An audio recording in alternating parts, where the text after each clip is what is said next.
চীন এবং ইরান এমন এক খেলা খেলেছে যেখানে আমেরিকার নেভি আক্ষরিক অর্থেই চেকমেট। স্বাগতম দর্শক বন্ধুরা, আপনাদের সকলকে এটাই রিয়ালিটির আরও একটি নতুন এপিসোডে। আজ 25শে ফেব্রুয়ারি বুধবার সকাল 8টায় এই খবর পড়ছি। আপনারা হেডলাইন পড়েন আর আমি সেই হেডলাইনের পেছনের আসল নকশা আপনাদের সামনে তুলে ধরি। আজকের এবং এই মুহূর্তের আন্তর্জাতিক সংবাদ মাধ্যমের সবথেকে বড় ব্রেকিং নিউজ হলো চীন শেষ পর্যন্ত তার তুরুপের তাসটি চেলে দিয়েছে।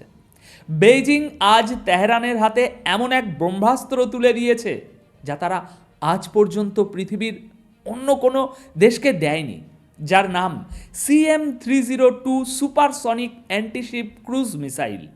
আমরা আজ গভীরে গিয়ে ব্যবচ্ছেদ করব কেন এবং কিভাবে শুধুমাত্র এই একটি মিসাইল আমেরিকার পুরো নৌবাহিনীর অহংকারকে চোখের পলকে ধুলোয় মিশিয়ে দিতে পারে। আসুন খবরটা শুরু করি একদম গোড়া থেকে। দেখুন, ডোনাল্ড ট্রাম্প ক্ষমতায় আসার পর থেকেই তার সেই পুরনো খেলা শুরু করেছেন, হুমকি ধমকি। তিনি ইরানকে বললেন, হয় আমাদের শর্তে ডিল করো, না হয় হামলার শিকার হও। 10 দিনের আলটিমেটাম। এই হুমকিকে ব্যাকআপ দেওয়ার জন্য আমেরিকা তাদের নৌবাহিনীর সবচেয়ে বড় অহংকার, তাদের এয়ারক্রাফট ক্যারিয়ারগুলোকে ইরানের জলসীমার কাছাকাছি নিয়ে এলো। সাধারণ মানুষ এটা দেখে ভাবছে, বাহ, আমেরিকা তো এবার ইরানকে শেষ করে দেবে।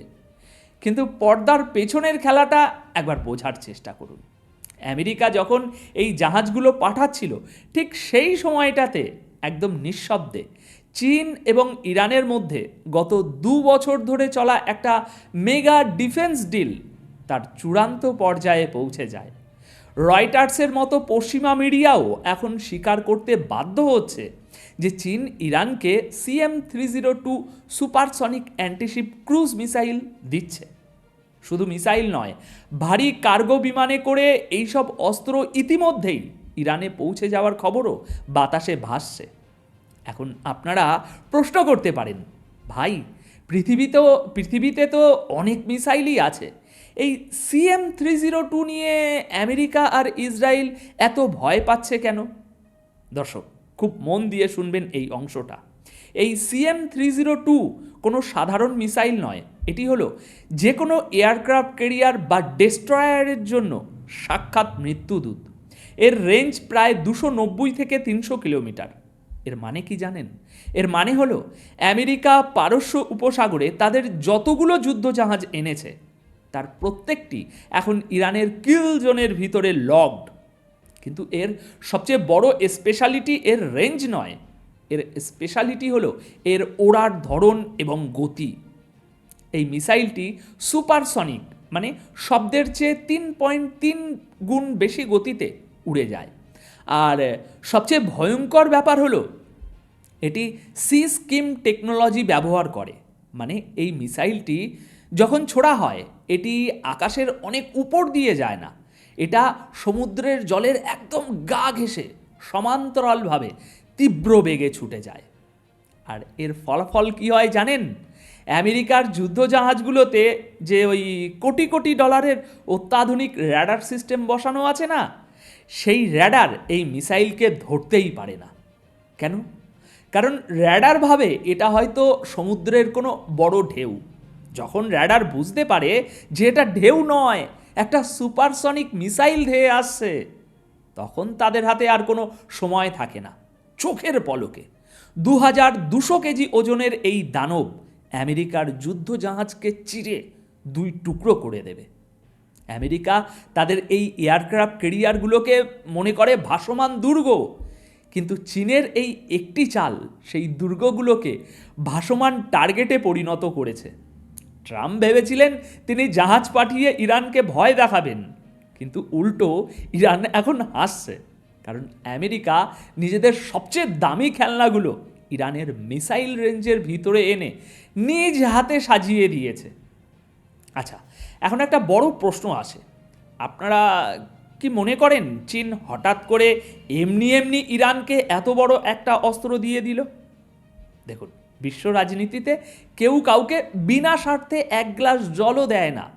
তাহলে চীনের স্বার্থটা কোথায় ভাই? প্রথমত, চীনের দরকার তেল। ভেনিজুয়েলার উপর আমেরিকার নিষেধাজ্ঞার পর চীনের কাছে এখন সবচেয়ে বড় ভরসা হলো ইরানের সস্তা তেল। চীন কোনোভাবেই চাইবে না আমেরিকা বা ইসরায়েল ইরানের তেল ক্ষেত্র বা অর্থনীতি ধ্বংস করুক। তাই চীন খোলাখুলি জানিয়ে দিয়েছে ইরানের স্বাধীনতা এবং সার্বভৌমত্ব রক্ষায় বেইজিং সম্পূর্ণভাবে তেহরানের পাশে আছে। কিন্তু এর পেছনে আরও একটা গভীর, অত্যন্ত চতুর স্ট্র্যাটেজি আছে। আপনারা জানেন যে আমেরিকার সাথে চীনের মূল উত্তেজনা কোথায়? সাউথ চায়না সি বা দক্ষিণ চীন সাগরে, যেখানে লড়াইটা হবে মূলত নৌবাহিনীর মধ্যে। চীন খুব ভালো করেই জানে সরাসরি আমেরিকার সাথে যুদ্ধে জড়ানোর চেয়ে আমেরিকাকে অন্য কোনো ফ্রন্টে আটকে রাখাটা অনেক বেশি বুদ্ধিমানের কাজ। চীন আসলে কি করছে জানেন? চীন ইরানকে দিয়ে তাদের নিজস্ব টেকনোলজি, তাদের এই সুপারসনিক মিসাইলের কার্যকারিতা পরীক্ষা করে নিচ্ছে। অর্থাৎ বন্দুক চীনের, কাঁধ ইরানের, আর বুকে গুলিটা লাগবে আমেরিকার। চীন আমেরিকাকে একটা পরিষ্কার মেসেজ দিল, তোমরা যদি আমাদের বাড়ির কাছে তাইওয়ান বা সাউথ চায়না সিতে পেশি শক্তি দেখাও, তবে আমরা তোমাদের গলায় পাড়া দেব মধ্যপ্রাচ্যে। আর শুধু কি মিসাইল না, চীন ইরানকে অত্যন্ত শক্তিশালী অ্যান্টি স্টেলথ র্যাডার দিয়েছে। আপনারা জানেন আমেরিকার সবচেয়ে বড় অহংকার হলো তাদের F-35 ফাইটার জেট এবং B-2 বম্বার। তারা দাবি করে এগুলো র্যাডার ফাঁকি দিতে পারে, কিন্তু চীনের দেওয়া র্যাডারের কারণে এখন ইরানের আকাশে আমেরিকার এই অদৃশ্য বিমানগুলোও ধরা পড়ে যাবে। ইরানের লক্ষ্য শুধু বিমান ভূপাতিত করা নয়, তারা প্রকাশ্যেই বলছে তারা আমেরিকার F-35 ভূপাতিত করে পাইলটকে জিম্মি করবে। সুতরাং ভেবে দেখুন আমেরিকার মতো সুপার পাওয়ারের কি চরম লজ্জাজনক অবস্থা আজ। এবার আসুন পশ্চিমা বিশ্বের সবচেয়ে বড় ভণ্ডামির জায়গাটাতে, জাতিসংঘ বা ইউনাইটেড নেশনস। আপনারা জানেন 2006 সাল থেকে ইরানের উপর জাতিসংঘের অস্ত্র নিষেধাজ্ঞা ছিল। 2015 সালে নিউক্লিয়ার ডিলের সময় সেটা কিছুটা শিথিল হলেও আমেরিকা বারবার চেষ্টা করেছে এই নিষেধাজ্ঞা চাপিয়ে রাখতে, যাতে কেউ ইরানকে অস্ত্র দিতে না পারে। পশ্চিমা বিশ্ব ভেবেছিল তারা কাগজে কলমে আইন বানিয়ে ইরানকে সারা জীবন পঙ্গু করে রাখবে। কিন্তু আজ চীন আর রাশিয়া কি করল? তারা জাতিসংঘের ওই নিষেধাজ্ঞার কাগজটাকে ছিঁড়ে ডাস্টবিনে ফেলে দিয়েছে। চীন প্রকাশ্যে ইরানকে এই সুপারসনিক মিসাইল দিচ্ছে। রাশিয়া প্রকাশ্যে, গতকাল সংবাদ করেছি, রাশিয়া প্রকাশ্যে তাদের ভার্বা সিস্টেম দিচ্ছে, সেটা ওই কাঁধ মিসাইল। চীন, রাশিয়া এবং ইরান মিলে পারস্য উপসাগরে যৌথ নৌমহড়া করছে। যখন ট্রাম্পের প্রশাসন বা জাতিসংঘের কাছে সাংবাদিকরা প্রশ্ন করল যে চীন তো নিষেধাজ্ঞা মানছে না, রাশিয়া তো আপনাদের দেওয়া নিষেধাজ্ঞা মানছে না, আপনারা কি করছেন?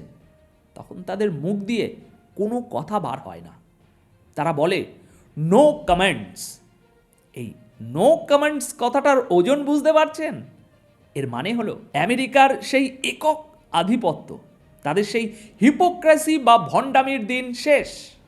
গ্লোবাল সাউথ এখন আমেরিকার তৈরি করা কোনো নিয়মকে আর পরোয়া করে না। এবার আসুন সবচেয়ে ভয়ঙ্কর এবং থ্রিলিং পার্টে। আপনারা যারা ভাবছেন দূর আমেরিকার এত বড় নেভি, তারা ঠিকই ইরানকে সামলে নেবে, তাদের জন্য আমি এখন একটা হিসাব মেলাবো। এই হিসেবটা আমার নয়, এটা খোদ আমেরিকান জেনারেলদের পেন্টাগনের ভিতরের হিসেব। দর্শক, আমেরিকার নেভি আসলে কতটা শক্তিশালী ইতিহাস কি বলে? দেখুন, আমেরিকা যুদ্ধ করে মূলত দূর থেকে মিসাইল ছুড়ে, আর তাদের এয়ারফোর্সের উপর তারা ভরসা করে, তাদের এয়ারফোর্স পাওয়ারফুল। কিন্তু যখন নৌযুদ্ধের কথা আসে, আমেরিকার নেভি আজ পর্যন্ত কোনো শক্ত প্রতিপক্ষের সামনে পরীক্ষিতই হয়নি। আপনারা ইতিমধ্যেই দেখেছেন যে ইরানের সাধারণ কিছু ড্রোন ঠেকাতেই আমেরিকার নেভি কিভাবে হিমশিম খেয়েছে। এমনকি অনেক ক্ষেত্রে তারা পিছু হটতে বাধ্য হয়েছে। একাধিকবার বিভিন্ন খবরের মাধ্যমে আমি আপনাদেরকে জানিয়েছি এই বিষয়বস্তুগুলো। এখন কল্পনা করুন, পারস্য উপসাগরে যুদ্ধ বেঁধে গেল। আমেরিকার অহংকার, তাদের $20 বিলিয়ন এয়ারক্রাফট ক্যারিয়ারে ইরানের ছোড়া চীনের এই CM-302 সুপারসনিক মিসাইল এসে আঘাত করল। কি হবে তখন? একটা এয়ারক্রাফট ক্যারিয়ারে প্রায় 5,000 আমেরিকান নাবিক এবং সেনা থাকে। একটা মিসাইল যদি সেই ক্যারিয়ারকে ডুবিয়ে দেয়, আপনারা কি কল্পনা করতে পারেন এর আফটার শক বা প্রভাব আমেরিকার ওপর কিভাবে পড়বে? দেখুন, আমেরিকার রাজনীতি অন্যান্য দেশের মতো নয়। সেখানে যখন একসাথে 5,000 কফিন দেশে ফিরে যাবে, তখন আমেরিকার ভিতরের জনগণই রাস্তায় নেমে বিদ্রোহ করবে। ভিয়েতনাম যুদ্ধের সময় ঠিক এমনটাই হয়েছিল। আমেরিকার কোনো প্রেসিডেন্ট, হোক সে ট্রাম্প বা অন্য কেউ, এই অভ্যন্তরীণ প্রেসার সামলাতে পারবে না। কিন্তু আসল খেলাটা এখানেও না, আসল ধ্বংসলীলা চলবে অর্থনীতিতে। খুব সূক্ষ্মভাবে হিসাবটা বুঝুন।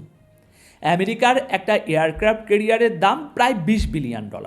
এটা বানাতে সময় লাগে 5 থেকে 8 বছর।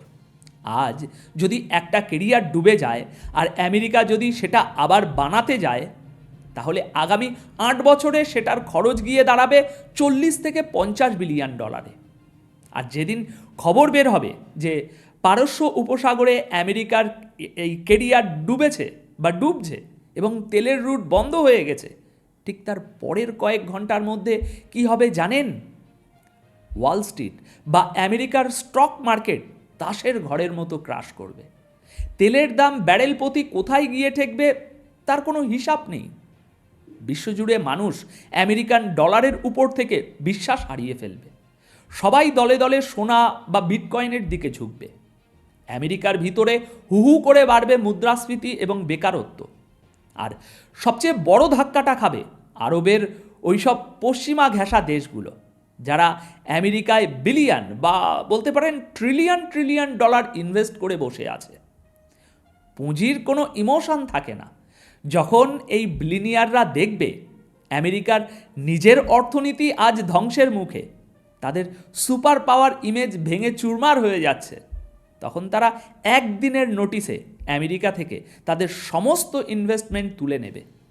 আমেরিকার জয়েন্ট চিফ অফ স্টাফ এবং বড় বড় জেনারেলরা ঠিক এই কথাটাই ট্রাম্পকে বুঝিয়ে বলছেন। তারা বলছেন, মিস্টার প্রেসিডেন্ট, আপনি যদি ইরানে হামলা করেন আর আমাদের একটা জাহাজও যদি ডোবে, তবে শুধু আমাদের সেনাই মারা যাবে না, আমাদের অর্থনীতি কোল্যাপস করবে আর আমাদের মিত্ররা আমাদেরকে চিরতরে ছেড়ে চলে যাবে। আর এই পুরো ঘটনা প্রবাহের সবচেয়ে করুণ অবস্থা কার জানেন? বেঞ্জামিন নেতানিয়াহুর, ইসরায়েলের প্ল্যানটা খুব সিম্পল ছিল। তারা চাইতো আমেরিকা নিজে এসে তাদের হয়ে ইরানের সাথে যুদ্ধ করুক। ইসরায়েল পিছন থেকে মজা দেখবে আর আমেরিকা তাদের রক্ত এবং টাকা দিয়ে ইরানের পতন ঘটাবে। ইসরায়েলের ইন্টেলিজেন্স অফিসাররা গত কয়েক বছর ধরেই এই স্বপ্ন দেখছিল। কিন্তু যখনই রয়টার্সে এই খবরটা ব্রেক হলো আজ যে চীন ইরানকে সুপারসনিক অ্যান্টিশিপ মিসাইল দিচ্ছে, তখন ইসরায়েলি গোয়েন্দাদের পায়ের তলা থেকে মাটি সরে গেছে। সাবেক ইসরায়েলি ইন্টেলিজেন্স অফিসাররা প্রকাশ্যেই বলছেন, এই একটি মাত্র ডিল পুরো যুদ্ধের গতি প্রকৃতি বদলে দিয়েছে।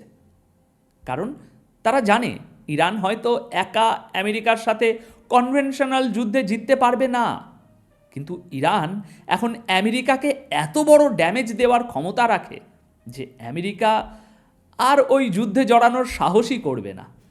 অর্থাৎ ইসরায়েল বুঝতে পারছে যে আমেরিকা এখন নিজের পিঠ বাঁচাতেই ব্যস্ত।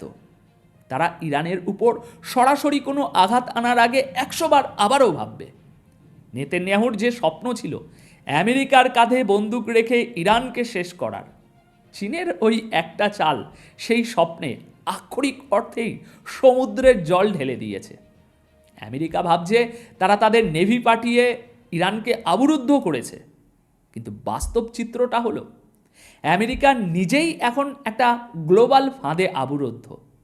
চীন এবং রাশিয়া মিলে আমেরিকাকে এমন এক গোলক ধাঁধায় ফেলেছে যেখান থেকে বের হওয়ার কোনো নিরাপদ রাস্তা তাদের নেই। সুতরাং ট্রাম্পের হুমকিগুলো এখন ফাঁকা বুলিতে পরিণত হচ্ছে। গ্লোবাল মঞ্চে তার ওই ধমককে হার কেউ ভয় পাচ্ছে না। ইরান, চীন এবং রাশিয়া আজ প্রমাণ করে দিয়েছে যে আমেরিকার সুপার পাওয়ার স্ট্যাটাস এখন শুধু একটা মরীচিকা। তারা প্রমাণ করে দিয়েছে, তোমরা যদি আমাদের উপর অর্থনৈতিক নিষেধাজ্ঞা দাও, আমরা তোমাদের সামরিক দাম্ভিকতাকে সাগরের তলায় ডুবিয়ে দেওয়ার ব্যবস্থা করব। এখন বাদবাকি আপনারা কি মনে করেন, এই সুপারসনিক মিসাইলের ডিল কি সত্যি আমেরিকার কফিনে শেষ ব্রেক হতে যাচ্ছে?